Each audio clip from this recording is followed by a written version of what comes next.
Olá pessoal, hoje a gente vai falar sobre um texto de Winnicott chamado Comunicar e Não Comunicar, conduzindo para um estudo de certos opostos.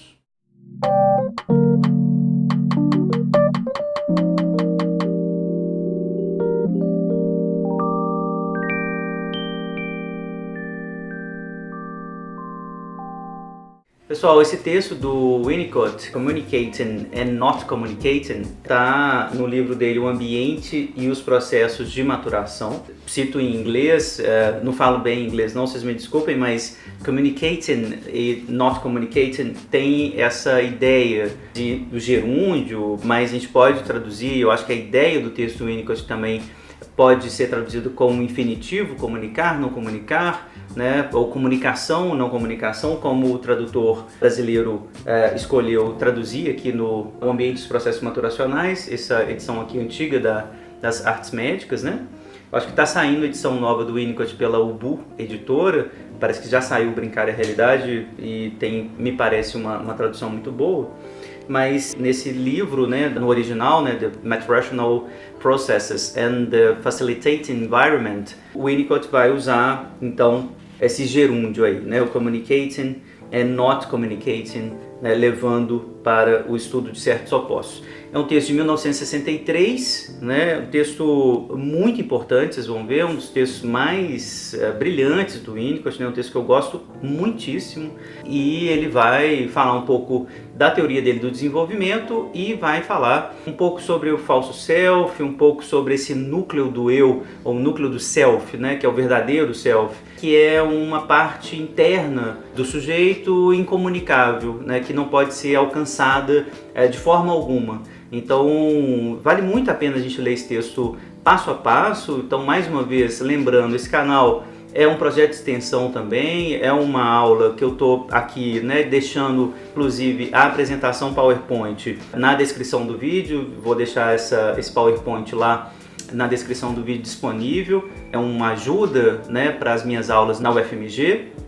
E, portanto, eu recomendo que vocês leiam o texto antes, leiam o texto depois, né, de ver o vídeo. Então a gente vai lendo bem passo a passo, trecho a trecho, para comentar esse texto e interpretar esse texto juntos, ok?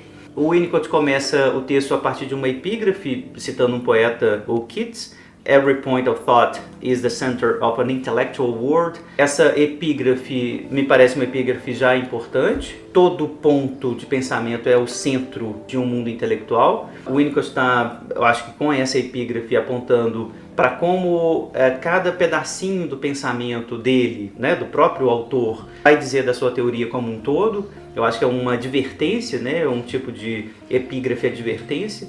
Ele está falando aqui desse texto, mas é importante que a gente também entenda que esse texto vai nos ajudar a compreender a obra dele como um todo.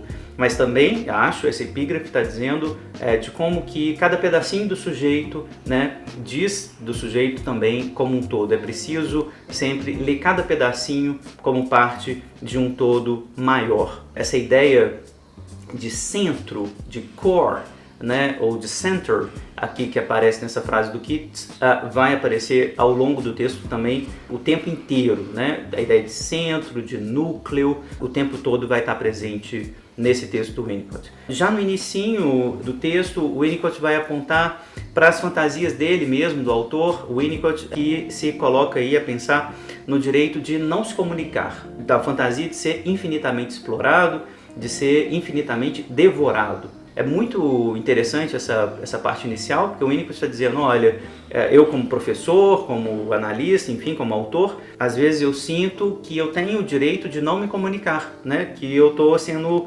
explorado infinitamente. E se eu não quiser falar? Então, o Winnicott está falando aqui de algo que a gente vai sentir quando é pequenininho também, da gente poder se esconder, né? Da gente não necessariamente se mostrar para o outro, da gente ter privacidade, da gente não ser explorado, não ser encontrado o tempo inteiro.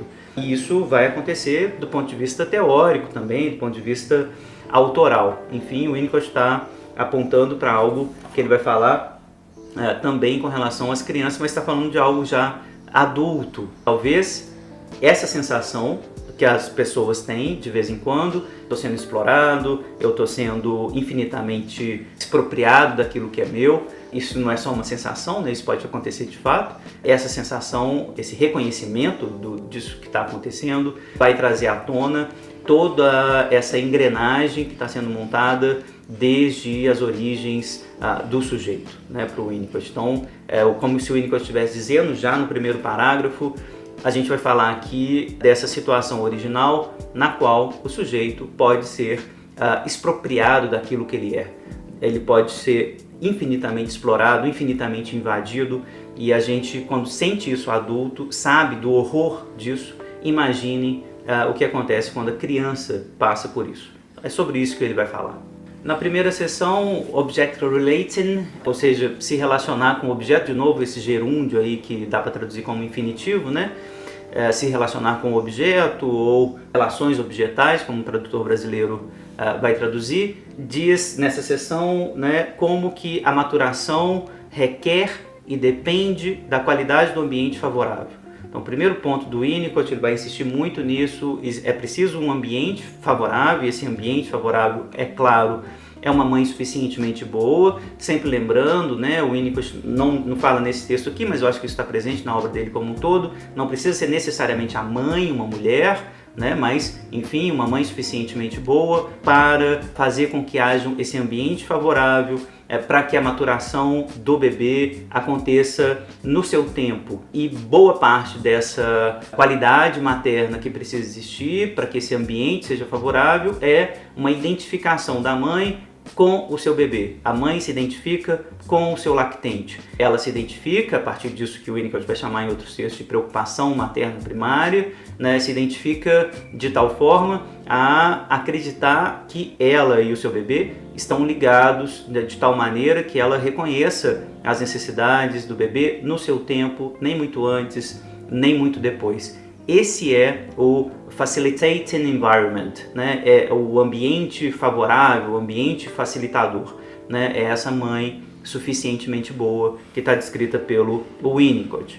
O infante cria e recria o objeto sob a tutela do ambiente facilitador, ou seja, o infante ele vai estar nessa fase que o Winnicott vai chamar de ilusão de onipotência, que significa que quando a criança encontra o seio, e se ele encontra o seio nesse tempo adequado, kairos, né, nessa oportunidade específica que aparece, que ele tem de descobrir o seio, se ele descobre nesse tempo, ele cria o seio ao mesmo tempo. E é essa ilusão de onipotência, de criar aquilo que a gente encontra, que é exatamente a tarefa dessa mãe suficientemente boa que ela deve cumprir para que essa ilusão de onipotência não seja perdida muito rápido. Na saúde, a criança ela cria o que está ali para ser descoberto, né? O que ali está esperando ser encontrado. O objeto, portanto, ele não é apenas criado, ele não é apenas encontrado, existe uma paradoxal relação entre encontrar e criar o objeto. Aos pouquinhos é que isso vai se desfazendo, esse desilusionamento, ele é lento, ele é gradual, se o ambiente facilitador for bom o suficiente. Então, quanto mais interessante for essa mãe suficientemente boa, quanto mais adequada ela for, né, nesse papel que ela cumpre, mais tranquilamente vai ser esse desilusionamento, né? Mas, por enquanto, a ilusão de onipotência é fundamental. Um bom objeto não é bom para o infante a menos que seja criado por ele. O objeto precisa ser encontrado para que seja criado. Deve-se aceitar esse paradoxo. O Winnicott está partindo do pressuposto aqui que eu tenho que criar o objeto para encontrá-lo. Ou seja, é preciso respeitar a ilusão de onipotência. O objeto não pode chegar antes, ele não pode querer provar a sua realidade antes que o bebê consiga criá-lo, consiga inventá-lo. E tudo isso vai mostrando como que o Winnicott está protegendo o bebê no seu tempo, né? É importante proteger o tempo do bebê. O processo maturacional se a gente não quiser ler de forma muito biologicista, isso que o Winnicott está trazendo como processo maturacional, também pode ser lido de uma forma menos biologicista como o tempo do bebê. Né? O tempo dele dar conta de criar o objeto sem se sentir invadido por esse objeto, pela realidade do objeto.